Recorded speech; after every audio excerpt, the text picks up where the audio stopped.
Taped from New Jersey, it's the SNL Nerds, the show where two comics from New Jersey nerd out about Saturday Night Live. I'm your co-host, John Trumbull. And I'm your co-host, Darren Patterson. How you doing, Darren? Doing all right, doing okay. Just, living life, chasing the dream. Doing all right. Doing all right. A week out after my big birthday extravaganza. It's good. Calming down from that. The big soiree. As you know, I had a steak on my birthday and immediately went to sleep. So it's this is the come down from that big crazy wild night. I mean, we are at the age, you have a steak, you immediately have to sleep for the next week. Oh my God! And barbecue. You do most anything, you have to sleep for the next week. Yeah. I basically turn just Rip Van Winkle it. Just like you wake up, it's like, oh, wait, what year is it? These days, I get up most mornings and I'm just like, okay, how soon can I take a nap? How many hours do I have until I can, the earliest possible time I can take a nap? How long do I have to do this awake thing before I can go back to the sweet slumber? I don't like it. I don't like it. I don't like it. Yeah, oh man, people in comas, they got it easy. They got the best of life. Sure do. That's the dream. Oh my God, forget it. Except it's a coma, so you're presumably not dreaming. So. Oh boy. Well, right off the rip. It's dark. It really did, didn't it? Oh boy. Just went from talking about your birthday to me envying people in comas. Oh boy, yeah, wow. Thanks for listening, guys. Thanks. Hope we brightened your day. Are you in a coma? Write in. Yeah, have somebody do it for you because Yeah, let us know. What's that like? Is that good? Is it everything that we imagine it might be? Yes. Does it live up to the hype? How disoriented were you when you came out of the coma? Are you still in the coma? Let us know. Yes. All your coma queries, please. Just send them right on in. But it was kind of an eventful week for SNL as well. They announced their hosts and musical guests for their next 3 shows, as they are wont to do. They're like, hey, we still have several shows to produce for this season. Let's get hosts and musical guests for them. That seems like a good plan. It's a good and solid plan. It's a good way to be. And so we have April 2nd coming up. We have Gerard Carmichael with musical guest Gunna. Thoughts on Gunna? Yeah, thoughts on that, John? Not too many because I'm not too familiar with either one. So, got it. Don't know. Unknown quantities to me. What about you? Gerard Carmichael, I know, the comedian. I don't know. Part of me, this might be controversial to say, but I've never been too wild about him because he's like one of these comedians that a lot of people like, and it feels like he kind of came in on a lot of like people hyping him up. People will be like, "Oh my God, have you seen Gerard Carmichael? He's amazing. He's like the next best big thing." And I watched his special, and I was like, "Yeah, it's all right." It's like I don't know. But for some reason, he seemed to be kind of riding this wave of people really like loving him and seeing something that I kind of don't. It's kind of like Little Sebastian on Parks and Rec. Like Gerard Carmichael, basically my Little Sebastian, where I'm like, I don't see what all the hype is. Like, and you're Ben Wyatt just mugging to the camera, just going just shrugging and going like, huh? What? Yeah. Okay. I don't get it I'm at all. Surprised. I feel out of the loop because he's a comic who's obviously big enough to host SNL. And I was not familiar with him. I mean, usually when that happens, it's somebody that I know and I have an opinion on, like John Mulaney or Dave Chappelle or Kevin Hart or like any of those people I was at least tangentially aware of. Again, getting old. Yeah, I mean, he had like a big come up a few years ago, not too long. Like his very first comedy special was on HBO at the Comedy Store, directed by Spike Lee, and I watched that and I was like, I didn't think it was that great. He had like a lot of good, interesting premises, but there's not a strong punchline to them. And I was like, maybe I should check out his special. I'm assuming it's on HBO Max. And yeah, and like there's one point that really irked me. Yeah, there's one point that really irked me where he like took out notes and read out premises from his notes, and I was like, "That's open mic shit. What am I watching here? I don't under." Yeah, I don't. That's a thing that always kind of annoyed me about uh, Janine Garofalo's stand up was she was so reliant on her notes, even when she was doing a special or something. And yeah, again, it's like Yeah, memorize your shit, or you know. yeah. Like, but even though, like, I think I give her a little bit of a pass just because her material was stronger than what Gerard Carmichael has, because like his Uh stuff huh. is just it's kind of like like sort of train of thought type of thinking, just like a lot of pontificating on things and not really Hmm. having a punchline. And I was like, I don't know what everybody sees in Yeah. this guy. But then he had a show on NBC, his own sitcom, with What was the show? the Carmichael Show. It had what had Okay, David. I think I was aware of that, but I just didn't connect it with his name. I don't think I ever learned his full name. Yeah, yeah. It was him. David Allen Greer played his father on the show. It had a Okay, yes. had a Little Rel on the show. A then unknown Tiffany Haddish. It Okay, yeah, was this is ringing a bell. Okay, oh, all yeah, right. So I was vaguely aware of him, but I just didn't connect to all his stuff. Okay, yeah. I so mean, yeah. I know people like him, but I'm like, I don't know. And he's probably also doing this because he does have a new HBO special coming out this weekend, mhm. like the day before his SNL debut. So it's Okay. probably tied into that. But I don't know. Oh, now Gerard I've got Carmichael. two specials to watch. Jesus Christ. Actually, the third that he did in between, but it's up to you. Oh, okay. Already I've got too much homework on this guy, so I don't like him. I don't like him. Do you have an S opinion on Gunna? I none. I have no idea who he is. I'm Okay, all assuming right. a rap with a So name like Gunna. It's got to be like a rapper. If he comes out being like a polka king, I'll be very surprised. But I'm that would be assuming, a daring way for SNL to go in 2022 as they bring on the Polka King. yeah, yeah, Gunna. He's actually a Zydeco artist. I did not see Huh. that All coming. All right. right. Well, that's interesting. Yeah, Okay, yeah. that's got it. All right. And then the next week, April 11th, we've got Jake Gyllenhaal and Camila Cabello returning as a musical guest. We covered the previous episode where Camila Cabello was the musical guest. I forget who the host was that week. Let me look that up Uh, real fast. David Harbour. David Harbour. Okay, yes, I remember that show. I don't remember too much about what we thought about Camila Cabello's music. I think we thought it was all right. I remember we probably went on more about that Grouch sketch more than anything, but I Yeah, think that we was the thought it big was hit of that week. yeah. And But I think we Jake thought she was okay. Gyllenhaal, that'll be interesting to see him. Especially with all the Taylor Swift of it all.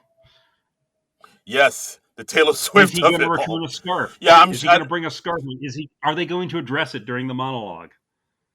I would hope it would be pretty awesome if they did, but I think they Yeah, might. I mean, I don't know what his feelings are on it. If he's like a good sport about it, or maybe he might be a little salty sour on it. We'll see. It would be in his best interest to like be okay with it and yeah, make light of it and make fun of himself.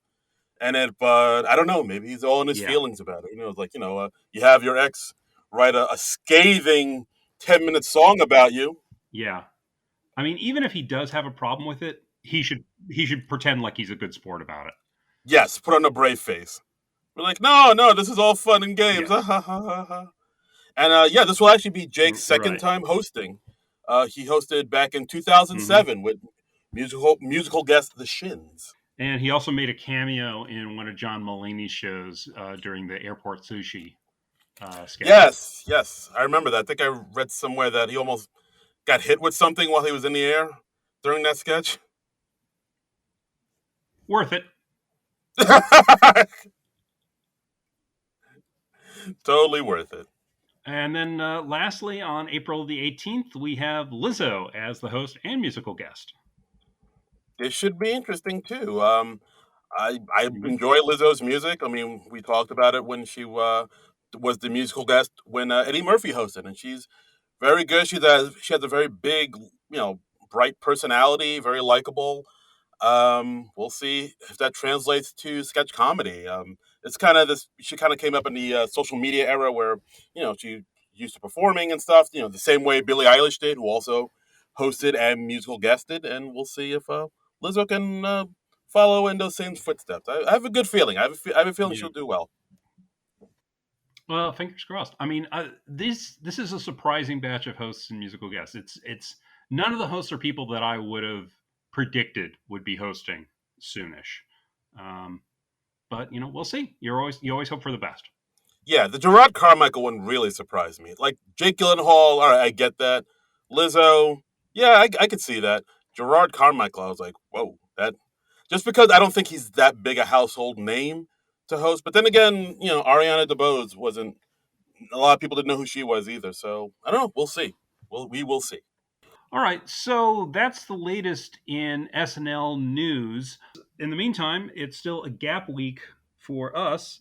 We're covering a documentary actually directed by a former SNL cast member, Lucy and Desi, directed by Amy Poehler. It just came out at the beginning of March, and it's streaming right now on Amazon Prime. It's really interesting look about of course Lucille Ball, Desi Arnaz, the great Hollywood couple that ushered in a lot of amazing things. They were like there at the start of television, and I mean I always knew a good amount about Desi Arnaz. Like, I mean, a lot of people credit him for being the one to, oh, hey, we should shoot this TV show in front of a live studio audience. And oh, yeah, the three camera setup. Like, I think I learned that in college, like when I was taking communications. Like, he kind of had the idea to do the three camera setup, which became the way to shoot sitcoms for like decades and decades afterwards. But there was a lot I didn't know about Desi that I learned from this doc, and a lot I didn't know about Lucille Ball that I learned from this doc. It was pretty informative, I have to say. Yeah, it was very educational, and I don't know if you watched this. I asked you this, I think, a week or two back when we were first talking about doing this. Did you happen to see the thing that Aaron Sorkin did about Lucy and Desi, where Nicole Kidman was playing Lucille Ball and Desi was played by Javier Bardem? Did you get to see that? I did not. Just because, look, I am a big Aaron Sorkin fan. I like his dialogue, but even like when I first heard about who was going to play Lucy and who's going to play Desi, I was like, no, that's a mistake. That's a huge miscast, and it seems like I mean, my it seems like my prejudices were unfortunately correct because, like, I've heard a lot of people say, "Yeah, this isn't quite that great." I've heard a lot of people say not quite, glowing things about Aaron Sorkin's last few projects, like the Trial of Chicago 6 and Molly's Game. I saw Molly's Game and I was like, it's good, but I thought it needed to be a little bit shortened and tightened up and edited. And as far as the movie Being the Ricardos goes, I heard like a lot of mixed things about it, and it just didn't look exciting to me. Even though I do like Aaron Sorkin and I do like Lucille Ball and Desi Arnaz. I grew up on I Love Lucy. I saw all the reruns growing up, and like even with that, I was like, I don't think this is gonna hit the way I want it to.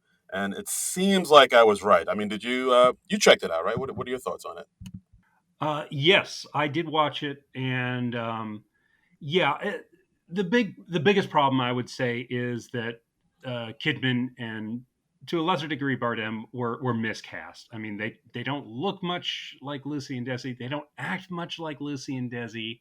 Even in the bits where they're reconstructing uh, things from I Love Lucy, they don't really recall their acting very much. So it was disappointing in that regard. And the writing was not Sorkin's best. I'm a big fan of Aaron Sorkin. I love so many things he's done. West Wing, Sports Night, The Social Network, Few Good Men.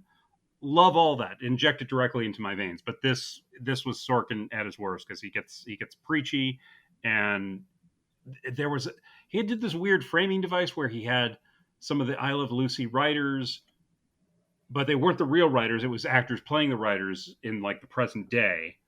So you had like Linda Lavin from Alice playing. I'm blanking on the writer's name, but she's played by Aaliyah Shawkat from Arrested Development in the flashbacks scenes. And it's a whole lot of the writers just going like, "Well, the thing you have to understand is," and it's like, well, okay, you're telling, not showing. And The only thing I liked about it was J.K. Simmons as William Frawley, because J.K. Simmons is a gift to all mankind, and we should just treasure any performance he cares to give us. I mean, I like J.K. Simmons, but the rest was bad.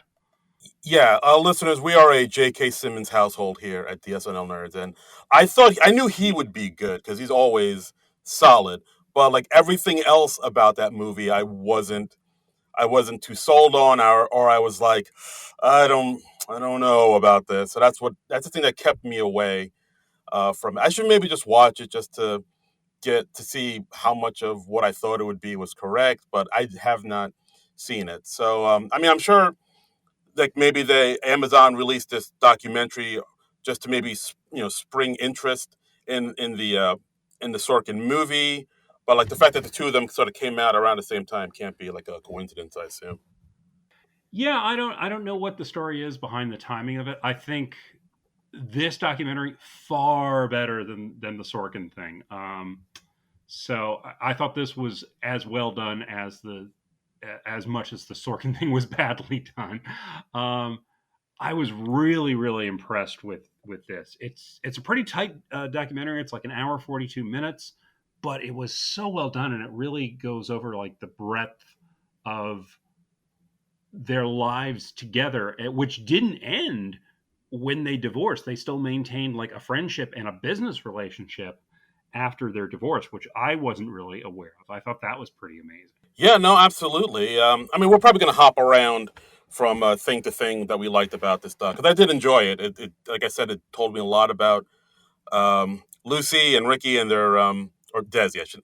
Shouldn't call him Ricky, but I learned a lot about his background and whatnot.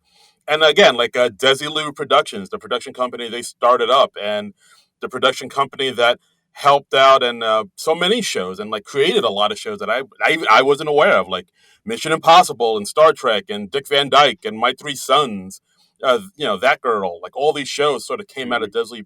Desilu production, and the fact that he was able to sort of build himself up from this kid from this Cuban kid who immigrated to Miami and was like cleaning canary cages and to become this huge media mogul is like it's nothing short but of incredible. I thought. Yeah, and they made the point that Desi and his family they were not immigrants. They were refugees from Cuba because his father. I think they said his father was the sheriff, and his uncle was also positioned in the government. I forget what the exact titles were, but the regime that they worked in was overthrown, and they just got word that, oh yeah, the military is coming down the street for you. You should leave now. And they said, well, what should I take? And they said, nothing. Go now. And so that is how quickly they had to hightail it out of Cuba. This was in like the 20s or 30s. I think in 1933 was the year they gave. But that was an amazing story, and then it covers how Lucy and Desi met, doing a picture together, and they cover the early days of Lucy's career, how she kind of came up as a showgirl, and then sort of found her niche in comedy and in some musical comedy, and I mean that was fascinating. And basically, I Love Lucy came about because they wanted to work together. They wanted to find a way to work together and so to be around each other as much as possible. Yeah, no, that story about, like you said, about Desi, like is yeah, like I said, immigrated, but I should have said was a refugee because, like you said, Hmm. from what I believe, his father was the mayor, and like you said, his uncle was the sheriff. They were under That was Machado's regime, his administration. They said that like Desi's grandparents founded Bacardi rum. I was like, the fuck? yeah, Like I didn't know about that at all. yeah. That's nuts, right? I was like, That's nuts. yeah, that's insane. And yeah, the fact that the Cuban Revolution happened and then they had to flee and they had to be refugees in Miami. Yeah, that was a dynamic story. Like I was thinking, had they ever talked about that in any other documentary? Because this is the first I'm hearing about. That's an incredible story. Like I would have loved to hear more about that. But yeah, and also they talked about Lucy growing up in Jamestown, New York, and which is like upstate New York, about an hour outside of Buffalo. And yeah, like talk about her background. I think her father passed away when she was young, and it's like you said, she moved to New York to become a showgirl, and ended up becoming a model. Like people forget, like Lucille Ball is easy on the eyes as a young woman. And yeah, then she moved to LA and was able to get a lot of acting work at RKO Pictures. Yeah, that was something else hearing about Lucy's early days, and she's also like very I don't know if I want to say modest, but she seems to have no illusions about her talent. She was like, oh yeah, I'd get cast as a showgirl, and then I would have like a week or two's worth before they caught on that I wasn't a great singer or a great dancer, and so she didn't really find an inroad until she became a model, and she was very good at that. And then that was sort of her pathway into motion pictures, and that was something else. And it was also good to just remind people of how revolutionary it was. They basically conceived the modern structure of the sitcom with I Love Lucy. They were like, oh well, we can't do a kinescope and send that to New York because it's just too low quality. And so Desi said, well, why don't we do it on film? And then we can have high quality, and both the East and the West Coast can have the same quality stuff. And, Lucy's at her best in front of an audience. So why don't we uh, tape it in front of an audience, or film it in front of an audience? And, and they said because of that, because shooting on film is so expensive, they're doing what we see on I Love Lucy is basically the first take, and so they just would rehearse and rehearse and rehearse and rehearse, and they would just get it all down to like a science, and then they would record it with three cameras going all at once, and that's the first time that was ever done. That was something else. I mean, yeah, they really benefited from being like at the forefront of television and all these things, like just being the first to be there because yeah, like there was no rules. It was just kind of like it was kind of like almost like the birth of the internet, like where people were like, yeah, we have this new thing now, this new form of media. We don't know how it works. We don't know what to do. And then you just kind of make up the rules as you go along. And that's what they were kind of doing. They were like, well, it's like you said, Lucy works better in front of a live audience. So let's just get a live audience in here. And it was really interesting. And like also the fact that the way that they were able to get their TV deal, I thought was interesting as well because like you said, like Lucy was doing a lot of movies. She was in a movie with Katharine Hepburn. She did a movie with Ginger Rogers, all these big name stars. And then they got together because Desi was, like I said, he was in Miami cleaning canary cages. And then he was able to hook up with this big name sort of rumba dancer, Xavier Gupta, I believe his Kugat. name is. Kugat, yes. Wow, I wasn't even close. And who's like a big deal in the Latin circles, and they even interviewed Charo. Charo's in this documentary, and he talked about Xavier was a huge deal. Like he mentored me, and he mentored Desi, and Desi got into music and being like a band leader, and he sort of introduced the all these Latin dances to America, and through that he was able to get like a kind of a movie deal because he had did a show on Broadway, and that movie was the movie where he met Lucy, who was also working on that film, and the two of them hooked up, and they got married like 6 months later. How insane is that? That's something else. I mean, yeah, it's like the very definition of a whirlwind romance. And yeah, it was such a kick to see Charo there. And you're like, oh, look at that, Charo. Because like we're old enough, we're of the generation, we remember Charo popping up on like the Love Boat all the time, or you'd see her on the Tonight Show or whatever. And she just became like this sort of omnipresent pop culture thing. I think she was on Bob Hope specials too. But she was like everywhere in like the late 70s, early 80s. But you don't see or hear much from her today. So it was a real kick to see Charo there. That was just like, wow, I was not expecting to see Charo in this Lucille Ball Desi Arnaz documentary.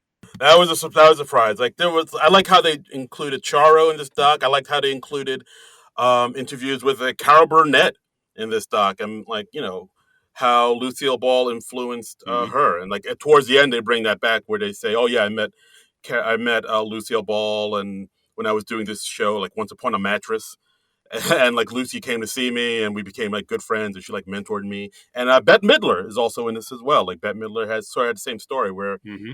she was like, I was surprised to see Lucille Ball at my show because I worked very, very blue.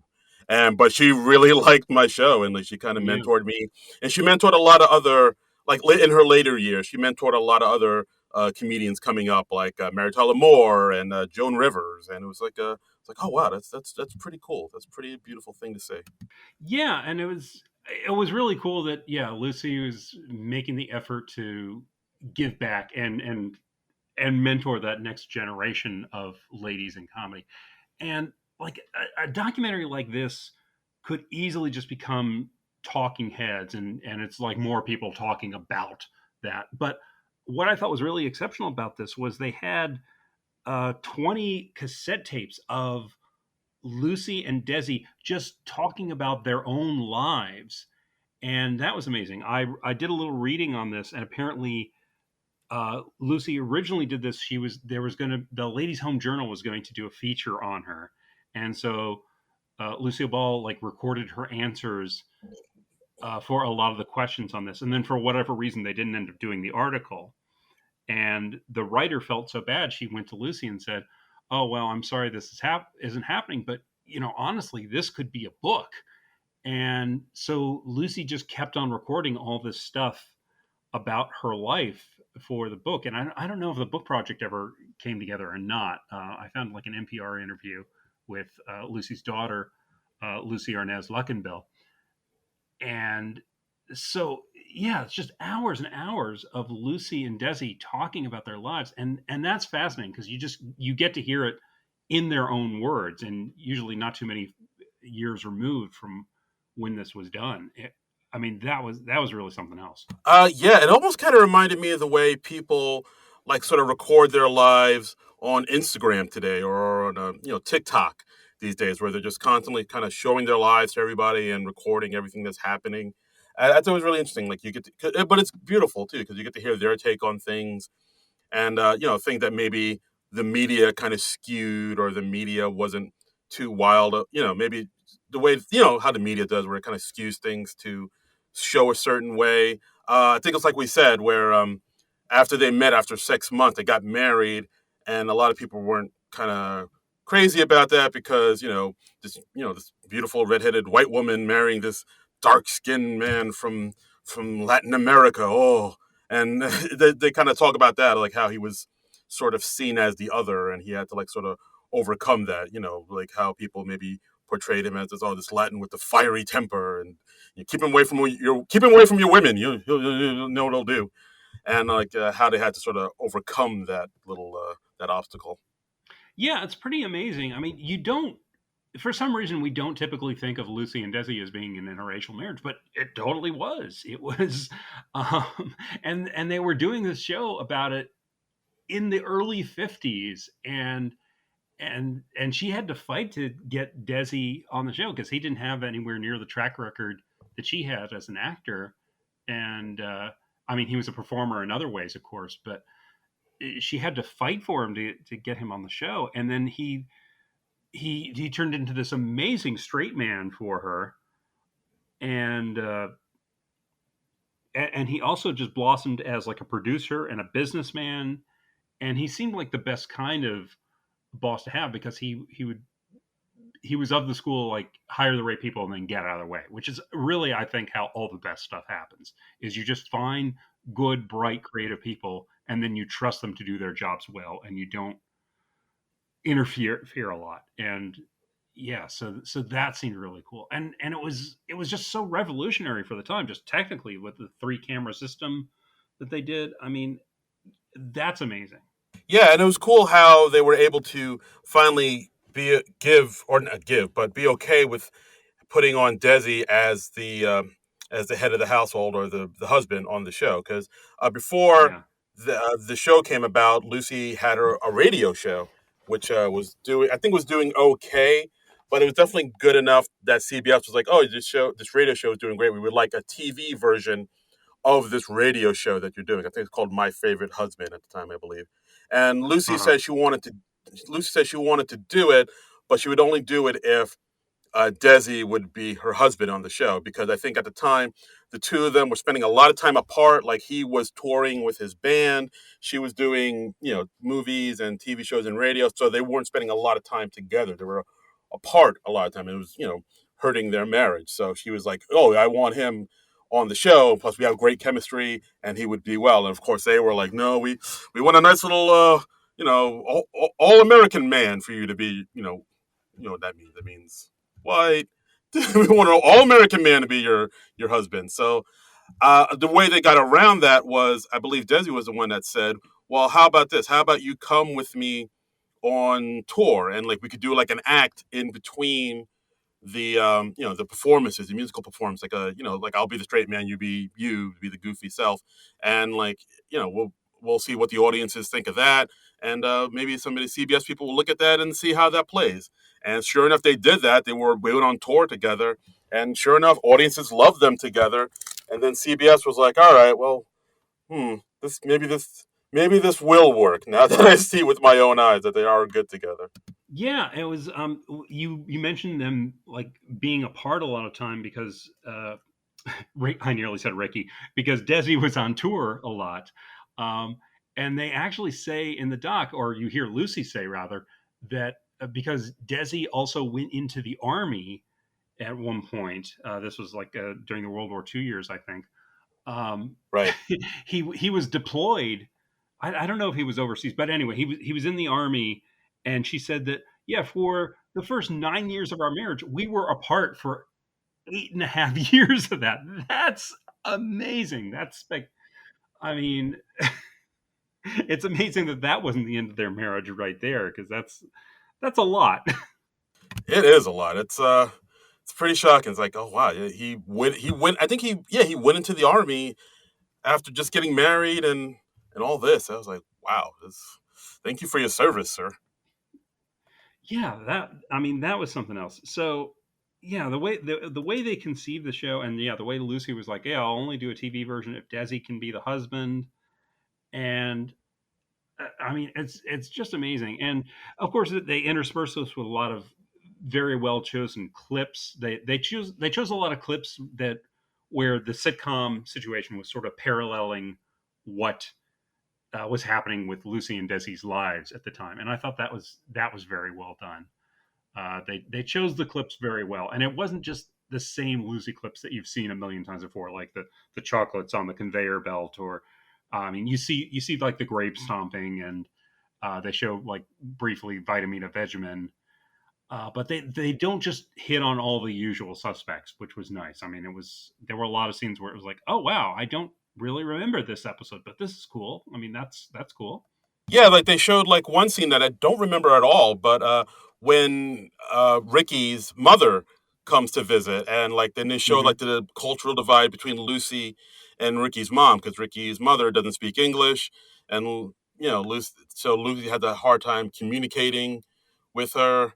And then like Ricky comes in the apartment, it's like, "Oh, mama," and then like they hug, and then they immediately like talk right into their Spanish, and then Lucy's like the odd man out, just like things like that. We're like, oh yeah, that's an interesting thing. I never noticed that, and that's actually also another thing that they talk about in the doc too, like how both Lucy and Ricky were, family was very important to them. Both of them sort of lost their parents at an early age, so they both had to sort of become the breadwinners and the heads of their household and provide for the family. So that was a big deal for them.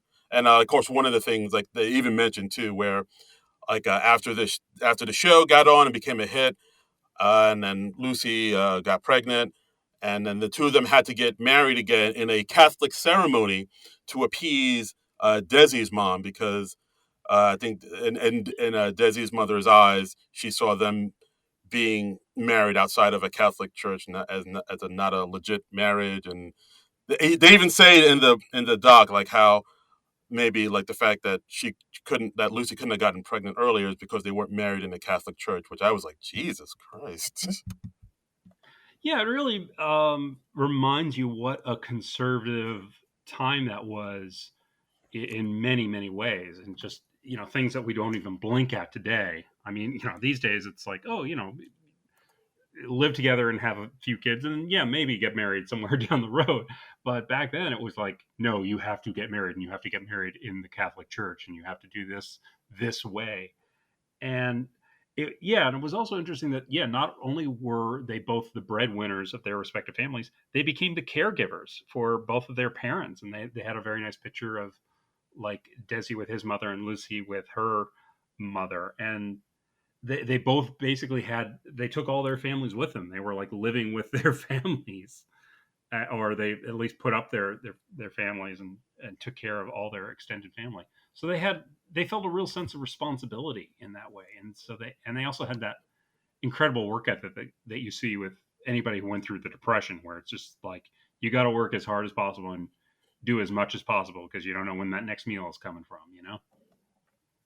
Yeah, that's the thing. Like, I also took away from this, like, about how a lot of people say that Lucy's like sort of comedic timing was like kind of effortless. She was just naturally funny, and this doc does a good point of to say no, actually it wasn't. Like, she even says herself she doesn't consider herself a funny person, but she works hard at her comedy and works hard at her craft. Like everything comedically she did was like, well thought out, well timed, and just comes from a lot of studying and a lot of rehearsing.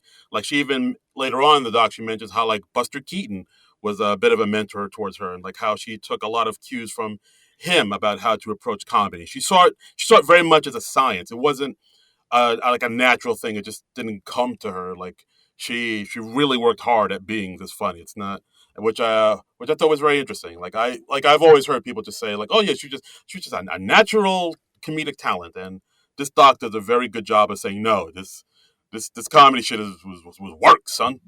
What the doc doesn't say that, but it says none. It's not so many words, but it says something like that. Yeah, I mean, I think that was a really good point to make. That was that the I Love Lucy show was very meticulously put together, and that's a point that the Sorkin movie tried to make, but it made it in a much clumsier way. I thought, like they tried to show that like Lucy was this genius at comedy, but in the show, okay, the Sorkin thing, which I'm honestly forgetting the title of, I don't even remember that. That's how bad I thought the thing was. Um, it takes place over the course of 1 week, one production week of I Love Lucy, and they have, and he Sorkin puts together like Lucy finding out she's pregnant, Lucy being accused of being a communist. Oh yeah, that happened, and them putting together an episode of I Love Lucy where they're trying to get Fred and Ethel back together, and they had a thing where they're staging this big dinner party scene in the Ricardo's apartment, and we're supposed to think that Lucy's this comedy genius because, like, 2 days into the rehearsal, she's like, wait, wait, wait. Fred and Ethel have their backs to the audience. We can't have that. And I'm like, yeah, how do you not notice that the first freaking day? How is that? How does that take you 2 days? You're like a comedy genius and you've been doing this show for like a year or so. So I thought that was something where Sorkin was trying to show that she was like operating on a higher level, but it was just so clumsily done. I thought it was stupid. Oh man, yeah, that is pretty funny. Like, where it's like, hey, wait a minute, the comedy genius says the performer shouldn't have their backs to the audience. She's working on another level. Whoa. I mean, like, yeah, even in the 1950s, we knew that you're not supposed to do that. So it was just weird that the Sorkin thing tried to present it as like this great insight. It just came off as like, okay, well, Sorkin doesn't know how live studio audience sitcoms are done. He just is pretending that he does. And I'm just like, you've made TV. How do you not know more about how TV is made? I just thought that was a really funny thing, and we're supposed to come away from that thinking like, oh my god, she's so insightful, and it's like, no, no, that's just dumb. I mean, I like the idea of it that you're supposed to see how a bit developed into what it became on the Lucy show, but it just seemed like that was just dumb supposition on Sorkin's part. But anyway, I'm talking too much about that and not enough about this doc that I really loved. Yeah, let's talk. Get off Sorkin. Talk about this, because I actually also really liked how they introduced Vivian Vance and William Frawley, like how they came to be a part of the show. Like, they basically said Vivian Vance came in because the director of the TV show, I believe his name is Mr. Daniels, something. Dan, Mark Daniels. Mark Daniels, yeah, he knew Vivian from Broadway and plays, and like Hmm. she apparently just got the job before Lucy even met her, and like they even make a point to say, yeah, like I didn't even meet with Lucy, but I got the job, and Lucy was like, yeah, like I mean, I like Vivian a lot, and we get along really well, and we have great comedic timing, but. Yeah, the fact that, like, I think even Vivian was like, yeah, sometimes I wonder if I would have gotten the job if I'd met you first Yeah. beforehand. And yeah, and William Frawley apparently was somebody who apparently the networks didn't want because he was an older fellow. He had done like a bunch of B movies and wasn't really well known.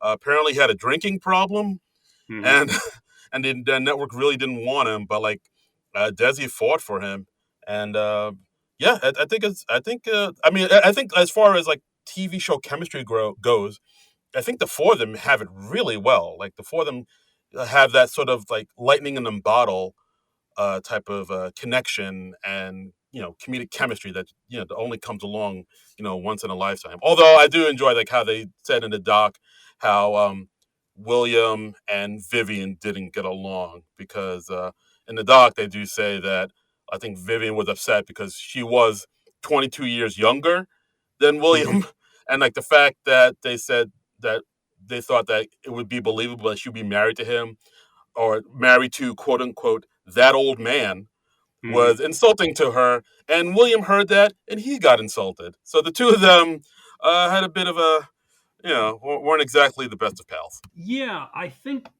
that's pretty commonly known that those two did not like each other in real life. I think that's one of the factoids about I Love Lucy that's been spread far and wide.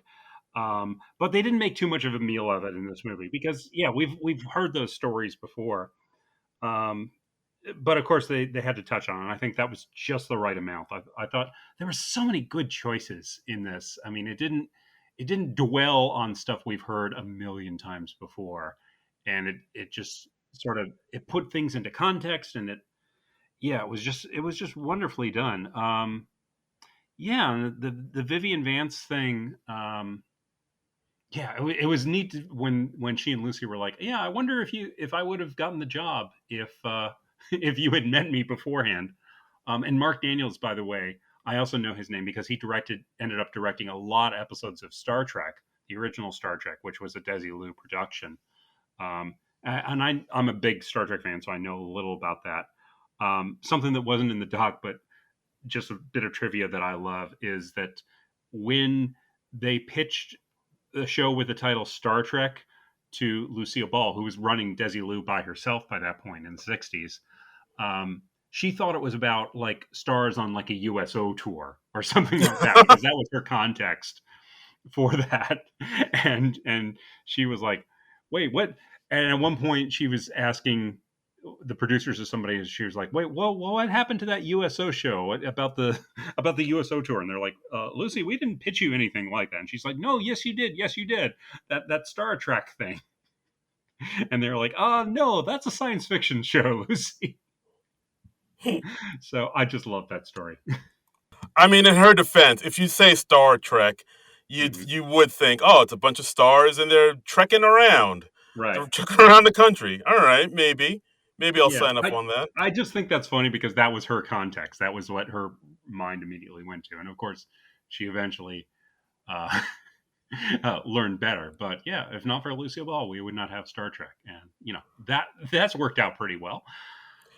Yeah, I've heard of it. I've heard of that Hmm. show. It's pretty well known. Yeah. Yeah, no, I also liked how they talked about Lucy's pregnancy and how they dealt with that on TV Hmm. because like something like that was unheard of. A Yeah. pregnant woman you can't talk about pregnancy or show a pregnant woman. You couldn't even say pregnancy. You had to say Yeah. like expecting or a blessed In a event. family way. Yes, it was so weird that you couldn't just say pregnant. That's not even like Yeah. a slur or nothing. It's a technical medical term. Yeah, but it was considered like I guess almost a dirty word or just not something you bring up in family entertainment. I mean, this is still in the era when married couples are sleeping in separate beds on the sitcom, and yeah, and Ricky would just be like, "Oh yeah, my wife, she's expecting." um, And yeah, and they show clips of the famous episode where like Lucy learns that she's pregnant and she breaks it to Ricky in the middle of his nightclub act, and that's such a great sitcom moment. And it's so funny because like you see it and you see what Lucille Ball is wearing, and she's obviously like pretty far along at that point, at least 4 or 5 months, because she's wearing like this big baggy blouse that will it covers up her condition because of course on the sitcom she's supposed to be just finding out, so she shouldn't be showing yet. But yeah, I mean that was revolutionary, and that's like the second season of the show. That's amazing, and also they shot so many shows per season. They said they shot like 41 shows in 41 weeks for the first season of I Love Lucy. That was a season, and now it's like if you have 26 episodes, that's exceptional. Yeah, the number of episodes that like 41 shows in 41 weeks. That is That's bananas. nuts, Like who has the time for that? right? Oh my god, though that work ethic, man, it is commendable. Yeah, I mean, Um, and just writing that many shows, I mean, and without a break, and then staging and directing, and yeah, all that. That's incredible. I mean, there are 179 episodes of I Love Lucy, and to think that they just did those in the space of like just a few years, like five. I think they had a contract for 5 years at the beginning, and by the end of it, it was they were like, "Well, do you want to do more?" And they wanted to keep going, but they wanted to lessen the work ethic, so they kind of revamped the show into the Lucy Desi Comedy Hour, and they were still playing Lucy and Ricky Ricardo, but they would only do like one show a month. So that was interesting. That was fascinating to hear. yeah, like I remember seeing those. I kind of remember seeing those episodes growing Hmm. up, and I was like, "Is this an official? Is this like a spinoff, or is this like a hour special, or?" Because it was shot better, like it looked Yeah, it nicer. was It was the same people.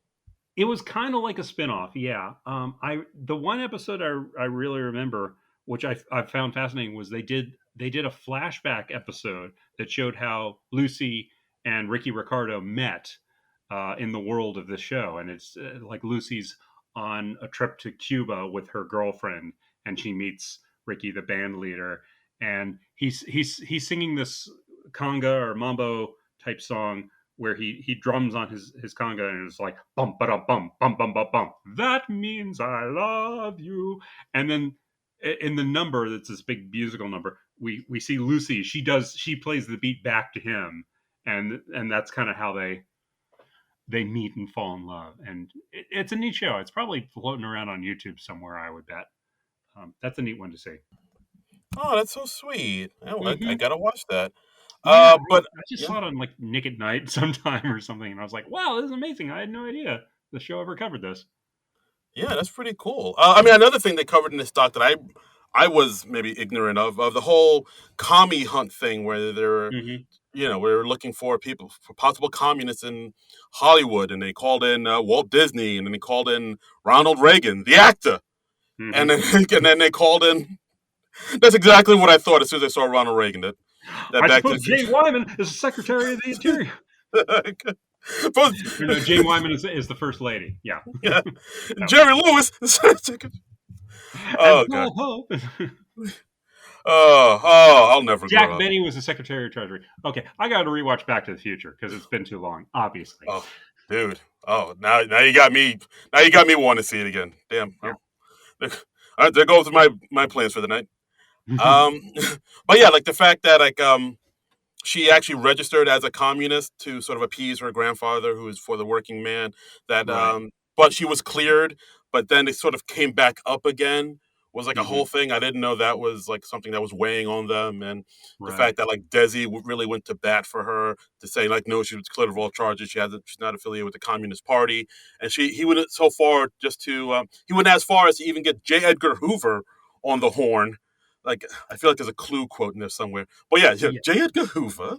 But yeah, he got him on the horn to even exonerate her, saying, "Yeah, she's not with the Communist Party. She's good." I thought that was amazing. Yeah, and Desi had a great line about it too. He said, like, the only thing red about Lucy is her hair, and even that was fake. She's not a real redhead.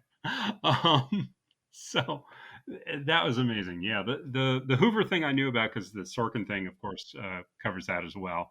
Um, And yeah, I mean, it's just fascinating to hear about all this stuff. And you see, they have like archival footage of Desi like introducing a studio audience to an I Love Lucy taping, and yeah, it's just so cool to see like film of them out of character and just living their lives, or just talking as themselves, because we don't see a whole lot of that these days. So that was just a fascinating window into their lives.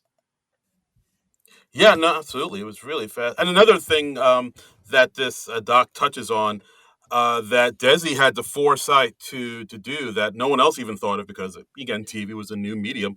Syndication rights, like Mm. Desi was able to sell off reruns of I Love Lucy for 5 mil. Like no one even thought to do that. Like that was pretty innovative as well.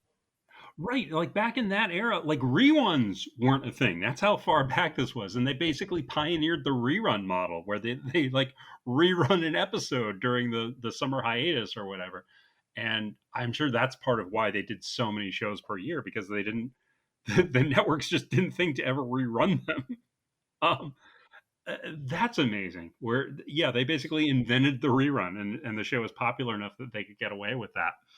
and and I guess the networks realized, hey, there's an audience here, even if we're not making new episodes. So that's just what would television look like today if Lucy and Desi hadn't done all this stuff? Like, would television have even survived as a medium if they hadn't thought of that? I mean, it's just interesting to ponder.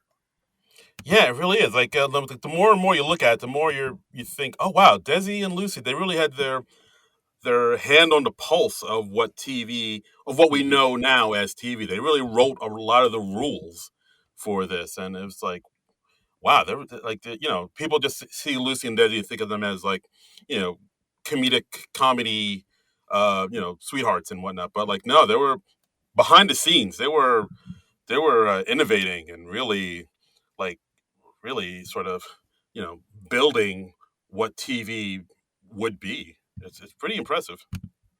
Yeah, and I mean, it's just something else to contemplate, like all this stuff. And they got divorced like right around the end of the Lucy Desi comedy hour. I forget what year that was. I think it was like 1960ish or something like that. I may be off on that date though. And and her, like Lucy and Desi's daughter, Lucy Ernest Luckenbill, she's saying like, yeah, in some ways they seem to get along better after they got divorced. They said they were much nicer to each other.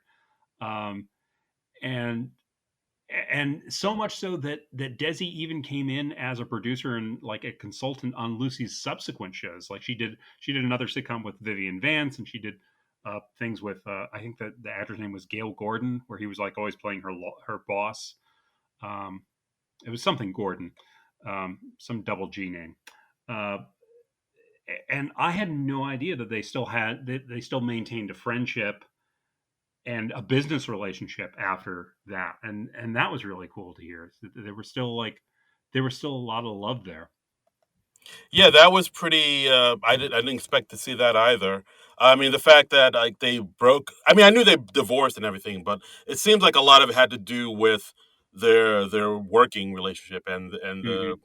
and the industry because, like you said, like the show got incredibly successful, incredibly popular, so much so that they were able to buy RKO Studios, the exact same Hmm. studios that put on the film that they met on, and they were able to, make Desilu bigger and better. But the thing kind of took a toll on their marriage at the same time, where Lucy was getting a lot of more and more of attention. Desi was, I guess, more of the behind the scenes guy. I don't think he was doing the band leading thing as much anymore, and he was like more behind the scenes. And maybe Desi got maybe a little resentful of it, and he would sort of find ways to sort of relieve his stress of it and the business by like going out to the track and going golfing and drinking and whatnot and like but Lucy just kept working and wanted to work and Hmm. work and sort of keep the family together. It was one of those things where the thing that they wanted to do the show together to keep their marriage together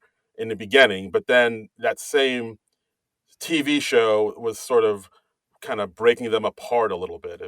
Yeah, it was really fascinating to see that. it was such a grind that that by the end of it, that all they had was the work, and they were both excellent at the work, and they weren't so great at the bits where they weren't at work together.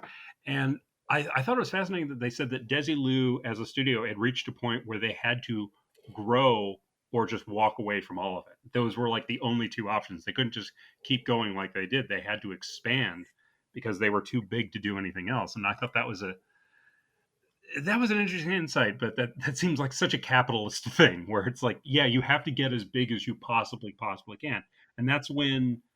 And then after the divorce, that's when Desilu got into producing other shows like Star Trek and Mission Impossible, and That Girl, and and all that, and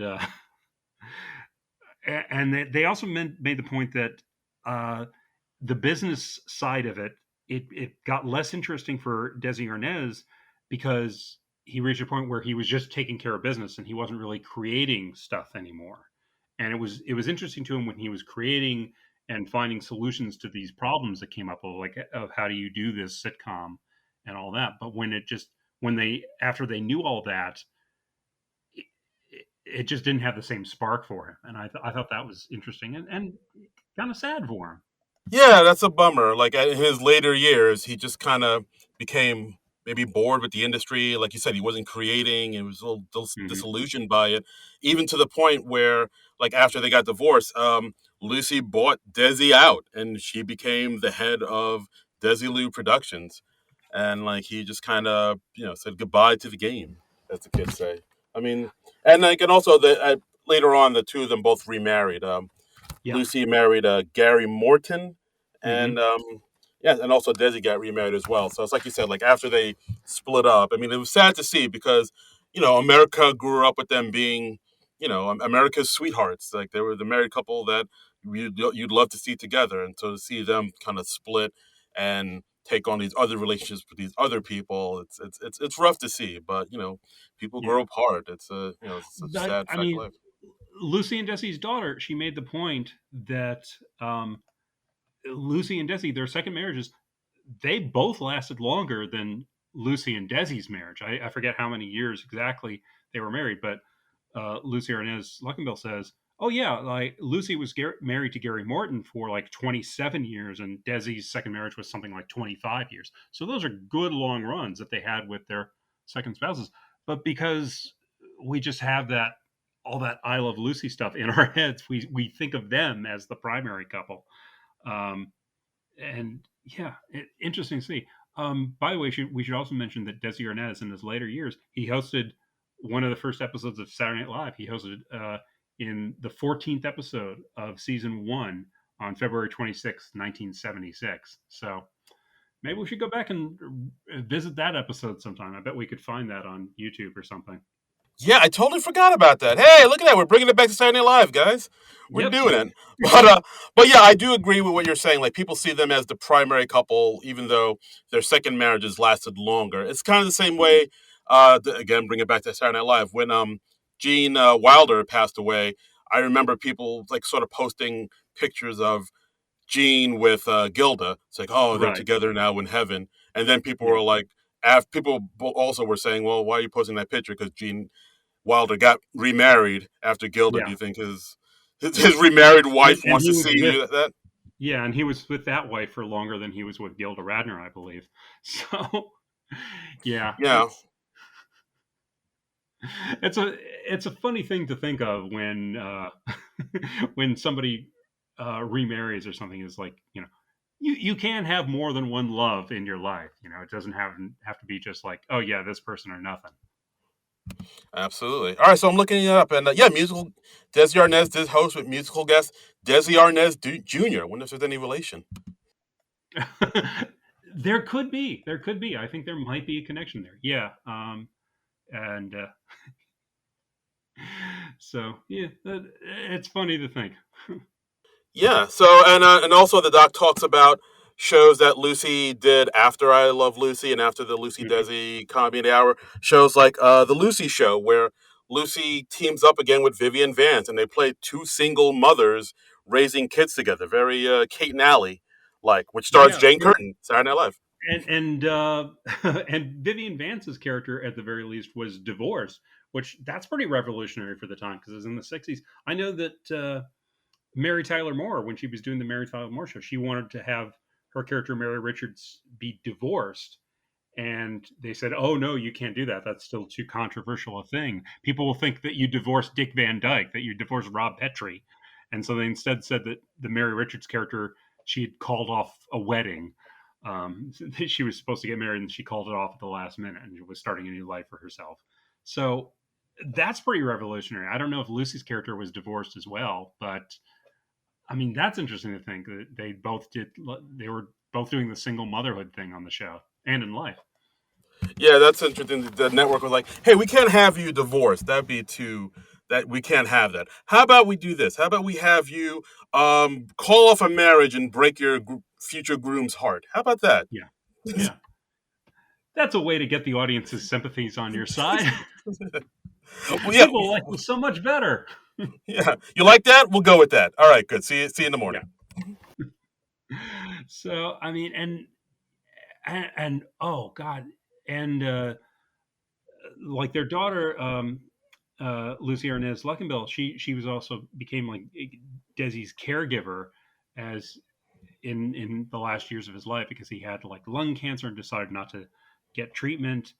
And she talks about like Lucille Ball's last visit with him, and then just like a day before he died, uh, she, she had Lucy get on the phone with him, and she just said, "I love you, I love you, I love you," and he said, "I love you back." And I mean, that was so touching. I was just like teary eyed by the end. And then literally 5 days later, Lucille Ball's receiving the Kennedy Center honors in Right, Washington D.C. That's amazing.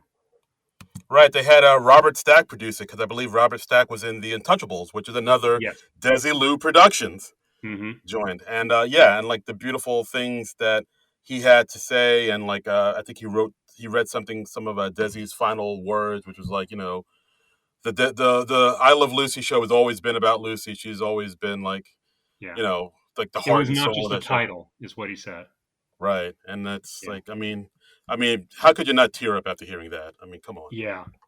Yeah. I mean, but by the end of this thing, I was just like teary. And you can see like they have shots of Lucy in the audience, and she's obviously very touched, and I'm sure that Desi's death was very raw. And even if that marriage ended, that and when someone's such a significant part of your life, that can't help but touch you.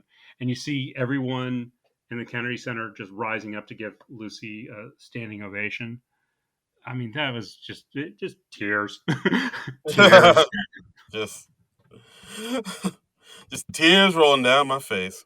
Yeah, I mean, but Amy Poehler, I thought, just did a spectacular job with this. I would really love to see her make more documentary features, whether about like other women in comedy or whatever she wants. I mean, I just want to see more Amy Poehler directed stuff because this was great. I enjoyed Wine Country, but this was on another level. Yeah, no, she definitely has a good eye for Hmm. directing and just doing things behind the camera. I know like she's most recently been doing a lot of things behind the camera, producing things, directing things. Yeah, I know she did that shit, Moxie, I believe making it. that. Yeah, yeah. She's just been behind the camera a lot more, and I think Yeah, she's really she really has a talent there. I mean, she's of course we know she's amazing in front of the camera and amazing comedic actress, but behind the scenes, she's like really coming into her own as well. I think. yeah, yeah. I mean, it was just terrific stuff because like you hear like, oh, it's a thing about Lucy and Desi, and you think, oh yeah, okay, this is just going to be a the general sort of documentary. It's going to be repeating all the stuff we've heard before, and yeah, she didn't belabor the stuff on the more commonly known facts. And but I really got a sense of both Lucio Ball and Desi Arnaz as people from this. And I think a lot of that is because it's essentially narrated by the two of them, more Lucy and Desi, because I guess they just had more material for her. But I mean, it was amazing. I mean, Amy Poehler just knocked it out of the park, man. Yeah, no, I totally agree. Like, I was expecting to see maybe a few more things. I like, maybe stuff that was like, a little bit maybe more on the scandalous, tabloidy side. Because like I remember Mhm. seeing wasn't there like a made for TV movie about Lucy and Desi and talk about how Desi had all these like, was cheating and all these infidelities and stuff like that. That wasn't in this doc, but I get it because it didn't really fit the tone, and Yeah. maybe it would have painted it. It would have given. It would have made it seem more exploitive. I guess in that Yeah, way. I don't think there was a whole lot of interest in delving into the more tabloidy type stuff. I mean, they did acknowledge that Desi had affairs like when he was out on the road or he was out partying, and that was just kind of his release from work, I guess. Um, but no, it didn't. It didn't really make a meal out of it, which I liked. That was a classy move, I thought. Yeah, absolutely. Classy, classy, classy. Yeah, yeah. I mean, I thought this was just wonderful. Yeah, I really love to see Amy Poehler make some more documentaries about whatever topic strikes her fancy. I mean, more women in comedy, that would be great. I mean, I'm sure there's a great documentary to be made about Carol Burnett or Mary Tyler Moore or Bette Midler, or hell, you could probably even get a great documentary about Charo. I'm sure there's Yeah. lots of cool stuff about Charo that we don't know. Charo, the untold story. Yeah, exactly, exactly. And I'd much rather see a cool documentary than like Sofia Vergara playing Charo in a biopic. Actually, I take that back because that sounds spectacular. But Hey now, um, hubba hubba. um, but yeah, this I can't recommend this highly enough. This was just so well done. It's streaming on Amazon Prime, so if you have Amazon Prime, check it out. No additional cost, no rental fee or anything. Just pop it on and enjoy. Absolutely. Check it out. I give it a thumbs up. Enjoyable doc. You get to learn more about Lucy and Desi. Yeah, You get to learn about, I mean, the way they pretty much gave birth to the modern day sitcom and how yeah. they basically like that alone is like, wow, they were really at I mean, the the three pioneers. camera model still used today. I mean, that's amazing. Is that they developed this in the early '50s, and that's still essentially how they shoot sitcoms in front of a live studio audience. Yeah, I mean, they were really the pioneers of all this, and so you just got to tip Yeah, your hat and pay homage. But yeah. yeah, I highly recommend this doc. Great doc. Thumbs up. I'll give it. Thumbs up from me too. Just wonderful. Really, really love seeing this. Absolutely. And that's our episode, guys. Thanks again so much for listening, as always. And yeah, as always, you can follow us on Twitter at SNL Nerds Show. You can hit us up on our Patreon at Hmm. what is it at? Oh, it's at non-productive.com. That is correct. Slash SNL Nerds. We got a Patreon. Hmm. Give us some money if you like this and this fine little media entertainment that's in your ears right now. Well said. Yeah, that helps us keep the show going, and so does if you want to rate and review and subscribe. We love that, and if you give us a nice review, we'll read that on the show. And we always love hearing what people think and what they want to hear on the podcast. You can also follow us on Twitter at SNL Nerds Show. And you can follow us on our individual Twitter and Instagram pages as well. I'm at Trumbull Comic. That's TRUMBULL and the word comic. And I'm at Darren Credible. That's DARIN Credible. Twitter and Instagram. Yep. Yep. That's the thing. So we're going to be back next week. SNL will be back next week with Jared Carmichael and Gunna. So we'll be checking that show out, and uh, we're going to tell you what we think of that. What do you think about that, huh? How you like them apples, huh? Huh? Yeah. Yeah. You don't want us to do it? Well, so what? We don't care. We're going to do it anyway. We'll show you. We do what we want. We do what we want. That's right. That's right. So, anything else to say, Darren? Any final thoughts? No. Okay. All right. Great ending. Ending strong. All right. So we'll see you next week for our next regular episode with Jared Carmichael and Gunna. But until then, Nerds out.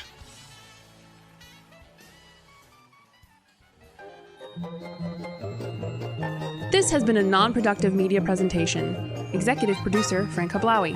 This program and many others like it on the Non-Productive Network is distributed under a Creative Commons Attribution Non-Commercial No Derivatives license. Please share it, but ask before trying to change it or sell it. For more information, visit non-productive.com.